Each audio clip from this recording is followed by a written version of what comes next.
இன்னும் 10 நாள்ல எல்லாமே மாறப்போகிறது.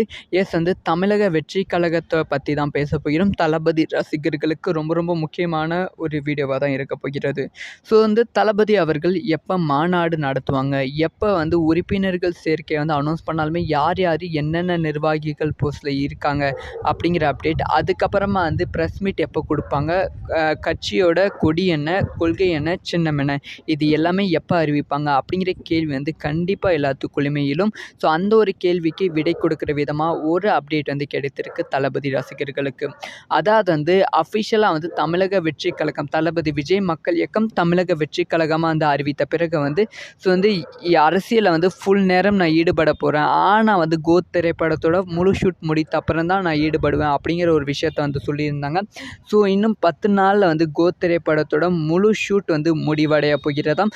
அதனால இன்னும் 10 நாட்களுக்கு அப்புறமா கட்சியோட கொடி என்னன்னு அறிவிக்க போகிறாங்களாம், சின்னம் என்னன்னு அறிவிக்க போகிறாங்களாம். கொள்கைகள் மாநாட்டில் அறிவிக்கலாம் அப்படிங்கிற பிளான் இருக்காங்க. அதுக்கு முன்பு தமிழக வெற்றி கழகம் நிர்வாகிகளை அவசர ஆலோசனை கூட்டம் நடத்த போகிறாங்களாம் பனையூரில். அந்த கூட்டத்தில் மாநாட்டில் என்னென்ன விஷயங்கள் நடக்கப் போகிறது அப்படின்னு சொல்லி பிரம்மாண்டமான மீட்டிங் நடக்கப் போகிறது. அதில் ஒவ்வொரு மாவட்ட நிர்வாகிகளும் கலந்து கொள்ள போகிறார்கள்.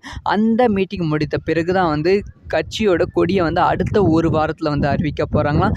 நார்மலாக ஒரு வீடியோ மாதிரி தான் அந்த ஒரு கொடியை அறிவிக்க போகிறாங்களாம். ஜூன் 22ஆம் தேதி பிரம்மாண்டமான மாநாடை கடலூரில் பிளான் பண்ணியிருக்காங்க. இது எல்லாமே என்ன ஆக போகுது அப்படின்னு சொல்லி இன்னும் 10 நாட்களில் நமக்கு தெரிய போகிறது. இதை பற்றி உங்களோட ஒப்பீனியன்?